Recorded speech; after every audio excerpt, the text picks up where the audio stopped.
A minha irmã tirou a própria vida por causa do vício no jogo do tigrinho. Mais ou menos umas 9 horas meu telefone tocou. E aí era minha sobrinha. E aí ela começou a gritar. E aí ela falava assim: tia, me socorre, a minha mãe. Ela não tá viva, ela morreu. Consegui o meu voo para 6h30 da manhã. Missão Velha, Ceará. É no Cariri, região do Ceará. E aí a minha prima me ligou. Ela falou assim: a gente não tem dinheiro para enterrar. Eu falei: tem, a minha mãe recebeu uma precatória e o dinheiro tá na conta. Ela falou: não tem nada. Quando eu abri a torneira não veio água. Eu falei: mãe, não tem água? Ela falou: não, só tem água na mangueira do quintal. No lado da pia tinha uma sacolinha com um pacote de arroz e um pacote de feijão. E aí eu peguei pra colocar no armário. Quando eu abri o armário, vazio. E aquilo já me assustou. Por quê?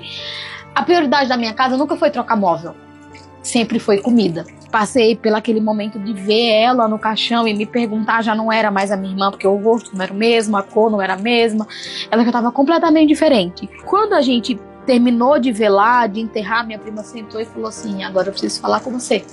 Pega aqui o telefone dela. E ela nunca foi de escrever, ela gostava de mandar áudio. E aí no comecinho os áudios eram sempre assim: o que tá acontecendo? A plataforma não tá pagando. E aí eu abri e tinha várias transferências de várias contas. É um jogo muito manipulador, é um jogo muito sujo.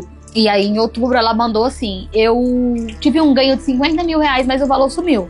E aí ela começou a falar: eu vou excluir a minha conta, mas antes eu vou para as minhas redes sociais. Eu vou contar para as pessoas o que aconteceu na minha vida, porque é tudo uma enganação. No começo vocês dão muito dinheiro, que é pra gente se empolgar, e agora eu vejo que a minha única solução é tirar a minha vida, porque o dinheiro dos meus compromissos eu tive que usar, achando que eu ia ter um grande ganho, e agora só me falta tirar a minha vida. Mas antes disso eu vou para minhas redes sociais, eu vou contar para as pessoas, para que elas não caiam na mesma burrice que eu caí, né? Depois que eu vi todas as conversas, aí eu fui ver os depósitos. E aí eu fui subindo e o valor foi aumentando. São 54 páginas, cada página contém 40 depósitos. E aí eu olhei para minha mãe, eu soltei o telefone, eu coloquei minha mão na cabeça, porque na hora eu imaginei que a gente não tinha de onde tirar esse valor. Então a única coisa que restava era a nossa casa.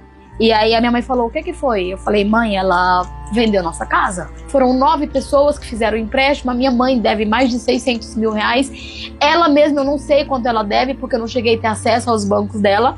A minha mãe entendeu que ela tinha que ser forte, porque tem 3 crianças. Ela deixou um menino de 7 anos que até hoje tem problemas emocionais e mentais. Ele ficou bem traumatizado.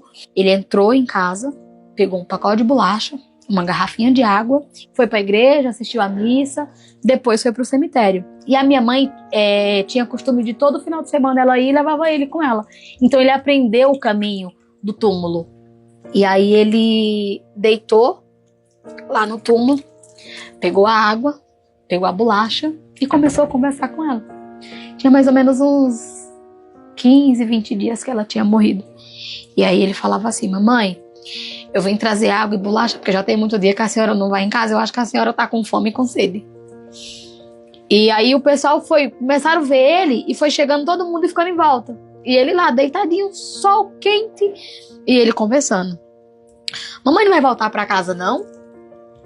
Eu vou deixar a água aqui, mas na hora que mamãe quiser ir, mamãe pode ir, viu? Uma pessoa, uma mãe, que tem 3 filhos sem pai, chegar ao ponto de tirar a vida, você vê que a pessoa ela não tem sanidade nenhuma. Então julgar uma atitude dessa é desumano, porque mãe nenhuma quer o sofrimento do filho, sabe? Eu acho que em algum momento ela queria aliviar a pressão psicológica devido a tanta dívida, devido a tanta conta, porque eu entendia o que os jogos faziam, tanto que eu já tinha recebido várias propostas, porque eu tinha um número significativo de seguidor. Eu entendia que para mim ganhar alguma coisa, alguém tinha que perder. E que era frustrante para as pessoas caírem nessa cilada. Então, quando eu descobri que era sobre os jogos, aí o meu julgamento acabou. Porque eu passei a entender que já não era mais a minha irmã que estava agindo, que era um vício. E eu fiz a primeira live, essa live bateu 18 mil pessoas. E aí eu criei o primeiro grupo do WhatsApp. E nesse primeiro grupo bateu 800 pessoas no primeiro dia. E ali eu encontrei várias pessoas falando que não tinha coragem pra mim não julgar a minha irmã, que não era fácil, dava vergonha mesmo, que ela não fez porque ela quis, pessoas essas que estavam no mesmo caminho e que conseguiam compreender todas as dívidas que ela tinha feito. E foi aí aonde eu entendi que esse era o meu caminho. Se eu tivesse tido a oportunidade de ouvir um grito de socorro da minha irmã, a minha história hoje não era contada dessa forma. Eu poderia estar contando sobre o jogo, mas sobre a minha irmã que eu consegui salvar. Hoje a gente tem 21 grupos, a gente soma quase 10 mil pessoas. A minha irmã me deixou essa missão. Cada família que eu encontro, que eu entrego a verdade do que está acontecendo, eu sinto que eu salvei uma Ângela e uma família, sabe? Eu sinto que uma família não vai passar por tudo que eu passei, pela frustração de descobrir do nada. Porque eles têm vergonha de falar, eles não falam com a família. Muita gente também critica, julga. Tem aquele famoso jogou porque quis, o influenciador não foi na sua casa obrigar. A divulgação é uma diversão e você pode ganhar uma renda extra. Então, para uma mãe de 5 filhos, que mora numa casa de 2 cômodos e tem um telefone e vê uma coisa dessa, quem que não quer pagando tão caro para alimentar básico como a gente paga? E a recaída deles é a maior frustração, porque às vezes eles estão 3, 4, 5, 10 dias sem jogar, eles abrem o telefone, tá lá um influenciador mostrando um grande ganho, um carro novo que comprou, uma viagem que vai fazer e que foi o jogo que pagou. Então eles acabam acreditando, dá uma tremedeira, eles soam, às vezes vai dormir e fica vendo os bichinhos pulando, o colorido da tela, ouve o barulho. Então, assim, é algo que de fato mexe com o psicológico. E a pessoa que ela tem a capacidade de julgar é porque ela não parou para ler e para entender. Quando vocês estão aqui julgando, talvez tenha alguém na sua casa jogando. E por ver como que você age na rede social, tem medo de pedir socorro. E eu esperava daquela CPI, não que acabasse, porque por mim acabaria hoje, mas é algo que eu acho que nunca mais acaba.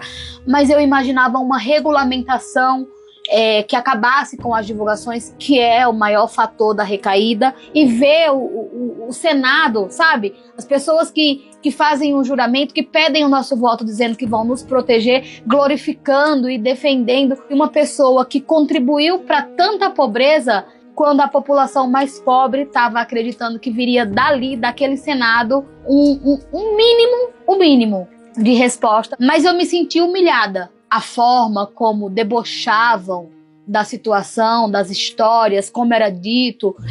Então eu esperava do nosso poder público justiça, porque na realidade isso é uma pandemia digital, porque destruiu o meu sonho, sabe? Eu não tenho mais força, parece que a minha força assim, de lutar para viver, para mudar de vida, acabou. A força que eu tenho hoje é para ajudar as famílias. A minha casa é 2 cômodos, telha baixa, praticamente inabitável, mas é o que eu tenho hoje porque eu perdi minha empresa. Então, assim, o que eu ganho com tudo isso é ver uma família se reconstruir. E para mim não existe pagamento melhor do que isso, sabe? É fazer pelas pessoas o que eu não pude fazer pela minha irmã.